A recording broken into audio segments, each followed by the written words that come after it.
proceso o ese proceso electoral durante el periodo de 1952, qué partidos estuvieron contendiendo, qué personajes, ya pintaba en el mapa el PAN, por ejemplo, uno de los partidos que se creó en el periodo de Lázaro Cárdenas, todavía no tenía el peso que tuvo en los 90, 2000, pero ya pintaba un poquito ahí en el mapa electoral.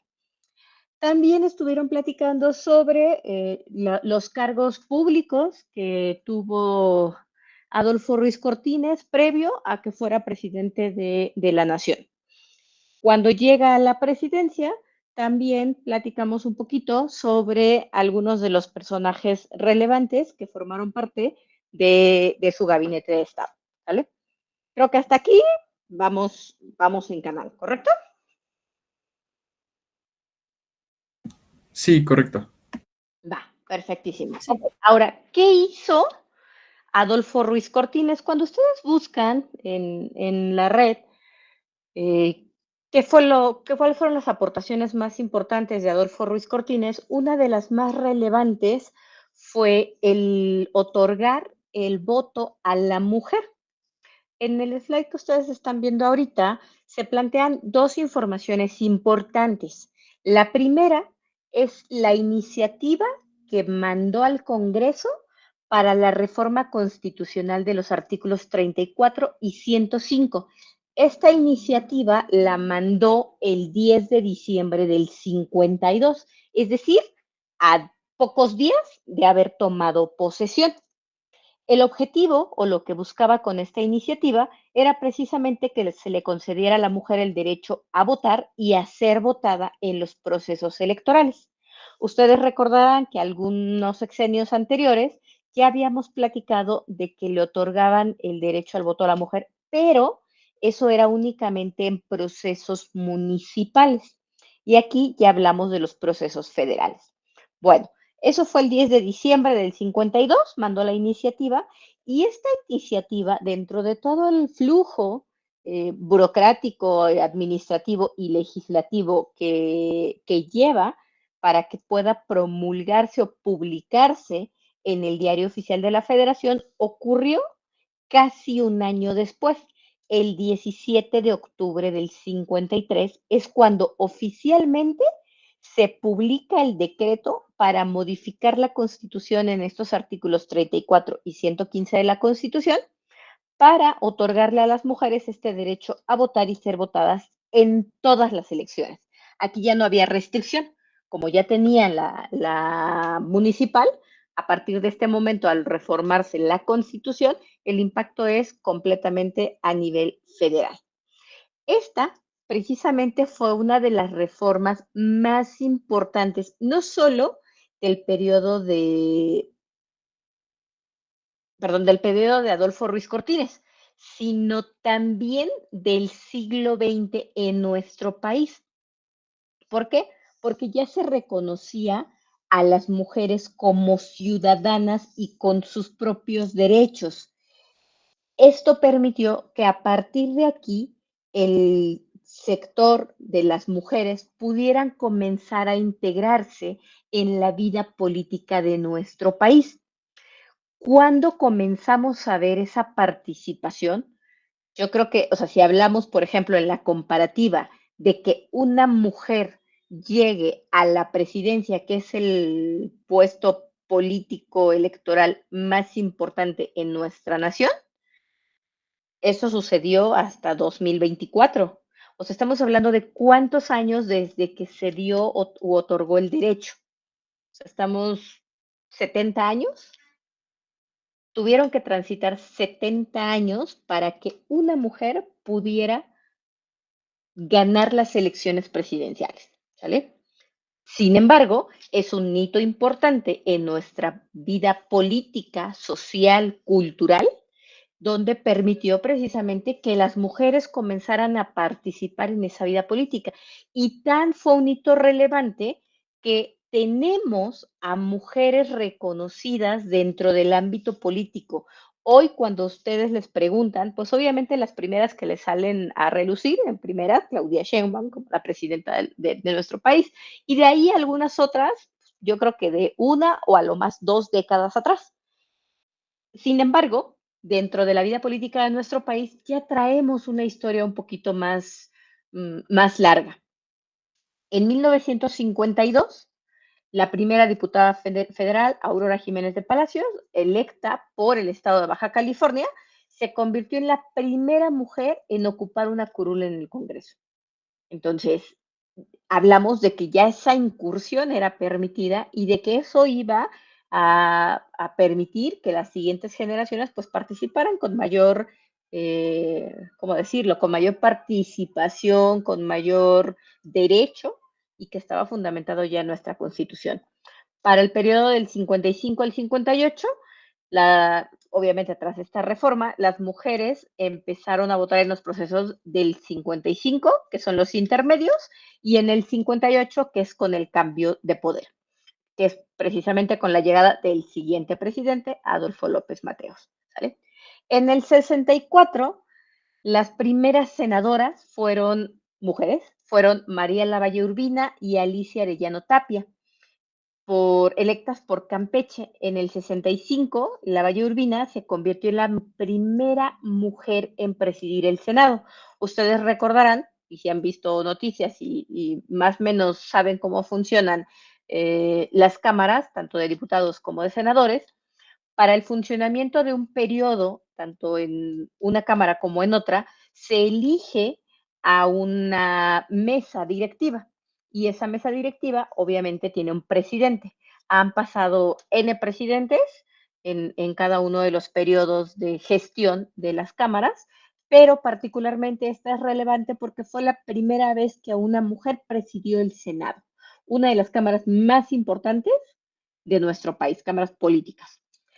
El siguiente hito importante fue en el 79. O sea, estamos hablando, la reforma fue en el 53, 70 y 16, no, 26 años, más o menos, para que una mujer llegara a ganar una gubernatura. No solo a ganar, sino a participar como gobernadora. Afortunadamente, ganó la gubernatura de Colima para el periodo del 79 al 85. Los gobernadores, en el mismo caso que el presidente, su periodo de gobierno es de 6 años. Griselda Álvarez de León fue la primera y de ahí ya empezamos a tener más gobernadoras. No tanto como en su caso lo tiene el peso de los hombres en las gubernaturas, pero ya la participación de las mujeres ha sido importante. Y si trasladamos un poquito ese cambio en la política y en la cultura de nuestro país, en la actualidad creo que este sexenio de gobierno está muy enfocado a la participación de las mujeres, entonces se ha visto un poco más participativo, con mayor apertura, como para poder reflejar culturalmente que las mujeres estamos inmersas en la vida de nuestro país, no solo en la social, no solo en la cultural, sino también en la política y en la económica. Hay varias secretarias de Estado que son, o de las secretarías de Estado, que son mujeres que presiden esas secretarías, que forman parte del gabinete de gobierno. Y no solo en este periodo de gobierno, ya lo hemos visto en sexenios anteriores, hay mujeres que han sido las encargadas de una secretaría de Estado. Entonces, eso, para que nosotros llegáramos a eso 70 años después, pues tuvo que suceder un cambio generacional importante en la forma de hacer política en nuestro país. Y eso sucedió con Adolfo Ruiz Cortines, ¿sale? Entonces, cuando ustedes buscan información de él, muchos dicen son de los periodos de gobierno más cortos porque no encuentras muchas cosas. Hay mucha información, depende para qué la necesitamos o qué tipo de información requerimos, qué tipo de análisis tenemos que trabajar, lo que vamos a estar revisando, ¿sale? Tiene como en todos los sexenios, tiene sus cosas positivas o tuvo sus cosas positivas, también las cosas negativas.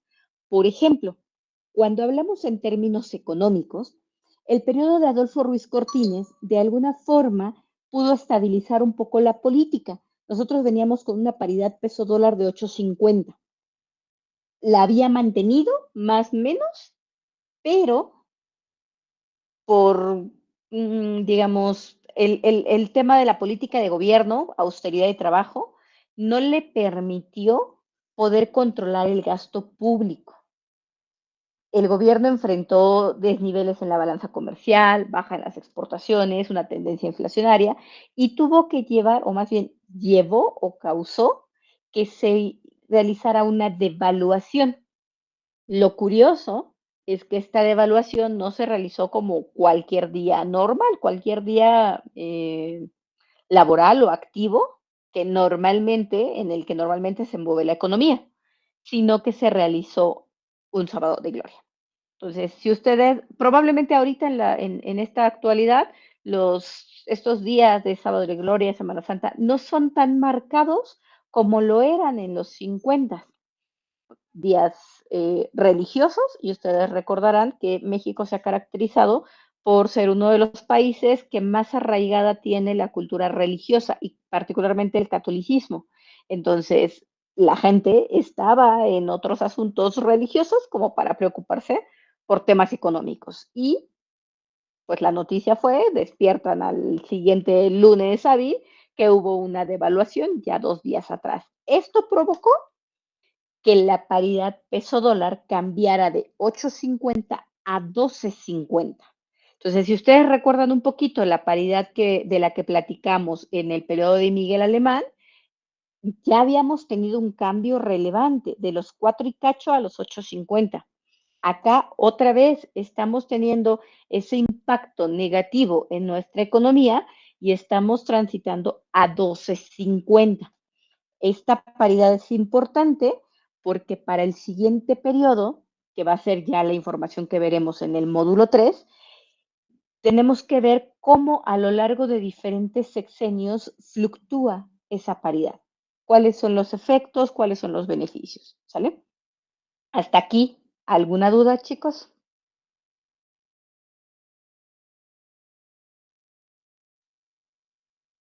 No, profesora. No, maestra. Todo bien. Va. Ok. Entonces, si yo en un examen les pregunto cuál ha sido la evolución de la paridad del peso dólar en un periodo, entre el periodo de 1940 a 1958, indiscutiblemente tendrán que decirme con qué periodo, con qué paridad empezamos el 40, con cuánto terminamos ese sexenio, con cuánto terminamos el siguiente sexenio y el siguiente sexenio, ¿sale? Entonces, esto sí es importante porque de alguna manera empezó a reflejar el estado de salud de nuestra economía. Y obviamente eso, de alguna forma, también lo percibía la sociedad de a pie. Ellos veían y ellos vivían los efectos de una devaluación. ¿Alguien había levantado la mano? Creo que ya se repitieron. Ok, va. Entonces, ¿qué otra cosa tenemos?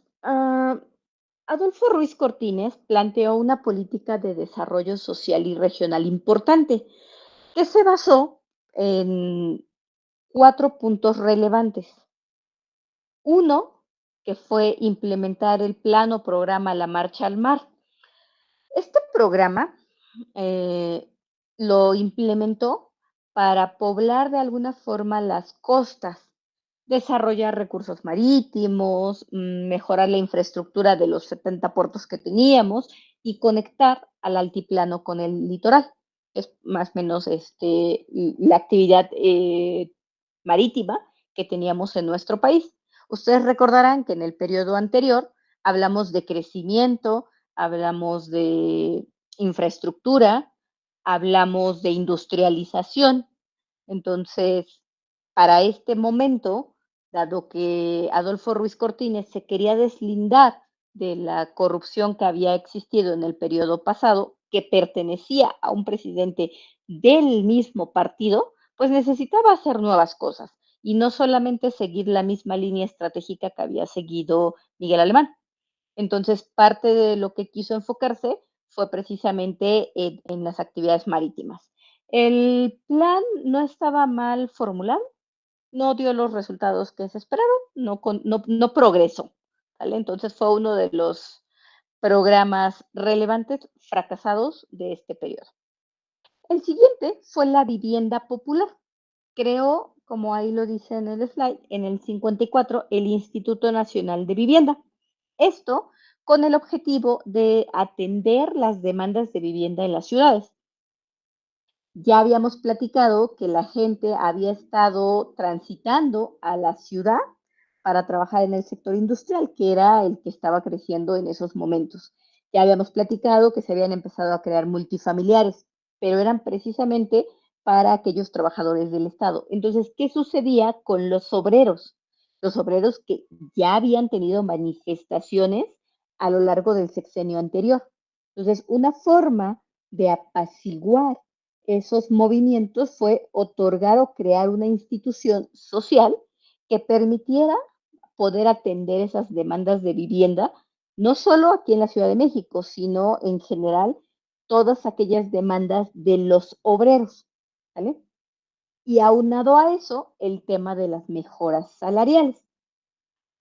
Dado que habíamos tenido movimientos sindicales que afectaron el día a día de la población, que afectaban la economía, que afectaban la imagen de nuestro país, pero que habían sido reprimidos por el Estado para tratar de plantear una política de Estado un tanto distinta de Adolfo Ruiz Cortines.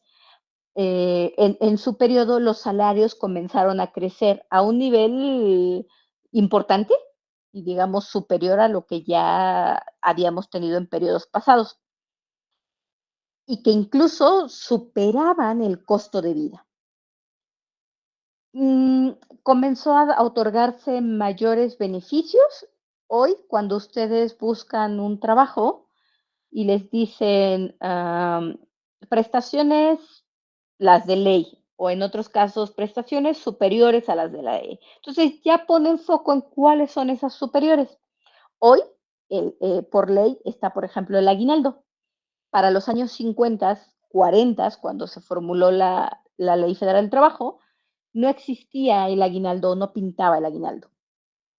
Fue hasta el periodo de Ruiz Cortines que se consideró otorgar una gratificación anual como una prestación, como aguinaldo, pero únicamente para los trabajadores del Estado, es decir, para la burocracia. Esto fue evolucionando. Ya en siguientes periodos se incluyó en la Ley Federal del Trabajo para todos los trabajadores, una de las prestaciones que hoy ustedes tienen de ley en cualquier trabajo, ¿sale? Entonces, si empezamos a poner un poquito en la balanza las cosas que se hicieron y aquellas que no se hicieron con Adolfo Ruiz Cortines o que no funcionaron, como este programa de la Marcha al Mar que les decía, o como la devaluación, que tuvo sus efectos negativos, pero también hay cosas que fueron importantes y que marcaron o marcan lo que hoy tenemos como prestaciones, como beneficios, como derechos constitucionales, ¿sale? Entonces, si yo en el examen les llego a preguntar, no sé, puntos positivos, pues ya en el análisis yo ahorita les dije cuáles son los míos y en general, que son como los más visibles. Pero ya para ustedes habrá la relevancia, a lo mejor el tema de salarios, los salarios, estas mejoras salariales de las que habló Ruiz Cortines, para ustedes son relevantes, pues las mencionarán. Y como puntos negativos, probablemente el descontento social, el querer democracia sindical, que fue parte de lo que se siguieron fundamentando los sindicatos, o bien el tema de la devaluación, si ya nos vamos a algo mucho más profundo y generalizado, ¿sale? Entonces, la intención de que vayamos viendo sexenio por sexenio y ya no tan clasificado político, económico, social, es para que ustedes de toda esta información puedan ir teniendo mayor claridad, uno, de los acontecimientos y dos, que ustedes mismos los puedan ir clasificando, porque eso va a permitir que ustedes generen un juicio propio, pero no solo eso, que ustedes tengan una tendencia de análisis. ¿A qué me refiero? A algunos de ustedes probablemente les preocupa más la tendencia social que la población esté contenta, que la población sea retribuida, que tenga cubiertos sus derechos constitucionales, etcétera. A lo mejor a otros les va a interesar más la tendencia económica, es decir, que la paridad peso-dólar no esté tan desfasada de cómo se recibió en el sexenio, que la deuda externa no crezca mucho, que la balanza de pagos no tenga tanta desviación, etcétera, ¿sale? Entonces, ¿de qué depende? Del enfoque de cada uno de ustedes. Algunos incluso se podrán ir más a las tendencias políticas o a las tendencias culturales. Entonces, la intención de darles la información de esta manera, donde ustedes ya no la ven tan clasificada, es para que ustedes puedan empezar a hacer esa clasificación y obviamente puedan despertar su interés político, económico, social y o cultural. ¿Sale? Ahora, regresando a el tema de las políticas de desarrollo social y regional, la cuarta que les decía eran cuatro importantes, la cuarta tenía que ver con las mejoras en infraestructura. Estas mejoras en infraestructura fueron relevantes y fueron reconocidas no solo en nuestro país, sino en el mundo entero. ¿Alguien de ustedes recuerda cuál fue una de las más importantes mejoras en infraestructura que se dieron durante este periodo de gobierno? ¿Alguien levante la mano si lo sabe? ¿O se imagina algo?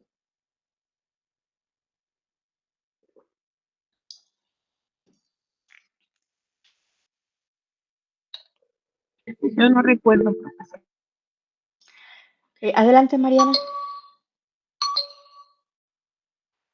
Oye, es que no estoy muy segura de cuándo fue la fecha y tal vez me vaya a equivocar porque tal vez es más adelante, pero no lo sé.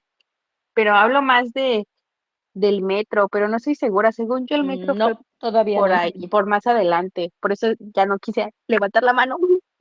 Ok, no te preocupes. Me estoy preocupando un poquito porque parte de la información que estamos viendo de clases anteriores pareciera que no está siendo procesada del todo. ¿Y por qué lo digo? Porque la clase pasada, que yo bueno, pasada, antepasada, no recuerdo, yo fui quien les platicó sobre el proyecto de la construcción de Ciudad Universitaria. Este proyecto de Ciudad Universitaria se concluyó con Adolfo Ruiz Cortines y fue una de las mejoras en infraestructura más importantes porque él fue quien se encargó de equipar las instalaciones de la universidad. Y obviamente, aunado a eso, temas de subsidios a universidades de provincia y dar facilidades para que la gente pudiera venir a estudiar a la ciudad universitaria, etcétera. Entonces, las cosas normalmente van ligadas. O sea, no es información que les demos como al azar. Hay cosas que se conectan entre sexenios, que repercuten la acción o la estrategia que les comentamos en un periodo y que repercute positiva o negativamente en otros sexenios. Y esta era una de las más importantes. Y yo les comentaba a ustedes en clases anteriores que además de ser de las más importantes en estas décadas de estudio de la historia que estamos teniendo, también es relevante conocer como cultura general, porque ustedes son egresados de la máxima casa de estudios y conocer un poquito de su historia, uno, no les hace daño y dos, les da un valor, un plus adicional. A veces creemos que es solo historia y pues si vas, investigas, pues ya tienes la información. Pero depende en dónde se vayan desarrollando ustedes, se van a dar cuenta, como por ahí lo dicen los refranes, la información es poder. Y en la medida que ustedes tengan información y conozcan información, particularmente de las escuelas o universidades de las que han egresado, pues van a estar por arriba del promedio de conocimiento de la gente, ¿sale? Entonces, ahí sí les encargo un poquito el tema de analizar un poco más los acontecimientos. No hemos llegado, el tiempo no nos lo ha permitido, a hacer una dinámica ya de análisis y ahorita ya traemos encima lo del examen, entonces seguramente no nos va a dar tiempo, pero módulo 3 ya vienen esas actividades y si los acontecimientos los estamos viendo más como una clase común de historia en la que me tengo que aprender fechas, personajes o acontecimientos, esto no va a funcionar porque no es la intención. Necesitamos empezar a relacionar cosas, ¿vale? Yo les pongo fechas, sí, porque a veces son importantes por cultura general, pero no significa que son fechas que les voy a preguntar en sus exámenes, ¿vale? Periodos de gobierno sí, y si ustedes tienen aterrizado que el periodo de Adolfo Ruiz Cortines se caracterizó por austeridad y trabajo, entonces eso les va a permitir saber que no se gastaba en cosas que no eran necesarias, que se destinaba a recursos de la población, que se destinó a infraestructura, etcétera. Entonces, ese tipo de análisis es lo que yo espero de ustedes. Entonces, espero que puedan hacer una pequeña retrospectiva de lo que hemos hecho a lo largo del semestre, de lo que, casi la mitad del semestre que llevamos, porque si bien ya he presentado un examen, creo que todavía no están las calificaciones, voy a revisarlo con Fernando y con Viviana, todavía no están las calificaciones del primer parcial arriba, pero cada uno de ustedes sabe su calificación. Los exámenes van cambiando en grado de dificultad. Entonces, utilizamos en los exámenes un poquito a la historia como una herramienta para poder evaluar conocimiento, pero una parte importante la tiene el análisis. Y si no estamos llegando a ese análisis, no estamos cumpliendo el objetivo. Y si no cumplimos el objetivo, eso se va a ver reflejado en calificaciones que a final de semestre no les van a gustar, ¿sale? Y nada más como aclaro, no se tomen en mala onda, no estoy ni amenazando ni nada por el estilo. Más bien es como la cadenita de cosas que nos llevan a que ustedes a final del semestre tengan una calificación satisfactoria. Y tiene que ver no solo con exámenes, no, tiene que ver con actividades, tiene que ver con participaciones, con desempeño, con análisis, ¿sale? Entonces, la información de estas presentaciones de alguna manera está ya bastante digerida, es lo que nosotros venimos a platicarles. Se la subo para su examen. El examen, si lo vamos a hacer el día miércoles, tentativamente, el martes por la noche terminando la clase, no sé, tipo 9, 10 de la noche, estaré subiendo la presentación. Eso no significa que ustedes no tienen tiempo para estudiar. ¿Por qué? Porque las clases las estamos teniendo día a día. Las presentaciones son un material de apoyo únicamente. Puede suceder que en el módulo 3 a lo mejor ni siquiera les suba la presentación. Es un material de apoyo, no es una obligación mía, ¿sale? Entonces, esto para que lo tengan claro y no se enfrasquen en aprender acontecimientos, sino a entender que cada uno de los periodos de gobierno, por algo les hacemos un poco de hincapié en cuál fue su lema de gobierno, porque eso marca en el cómo desarrollaron las estrategias de gobierno y obviamente las repercusiones que esto tuvo, ¿sale? Entonces, regresando y después del breviario cultural, otra de las mejoras en la infraestructura importante fue la inauguración de la Torre Latinoamericana. Esta sucedió el 30 de abril del 56. Ahora, esta construcción fue inaugurada e hizo que se convirtiera en el rascacielos más alto de América Latina en ese momento. Y pues fue un símbolo de la ingeniería mexicana, de la arquitectura y también en temas de ingeniería antisísmica. Ustedes bien saben, desde estos años que se inauguró, se construyó y se inauguró, la Torre Latino no ha sufrido ningún, ¿cómo decirlo?, daño estructural después de los sismos más fuertes que hemos tenido en nuestra historia, el del 85 y el del 17. Entonces, dos de los más impactantes que han destruido parte de nuestra ciudad, pero que al menos esta construcción se ha mantenido en pie. Entonces, ha sido una, y todavía a la fecha es una de las más reconocidas y estudiadas a nivel ingeniería. Entonces, si a alguno de ustedes les agarra un sismo en la Torre Latino, pues al menos siéntanse seguros que segurito ahí sí sobreviven. ¿Va? La siguiente construcción o infraestructura importante fue la referente a las vías férreas.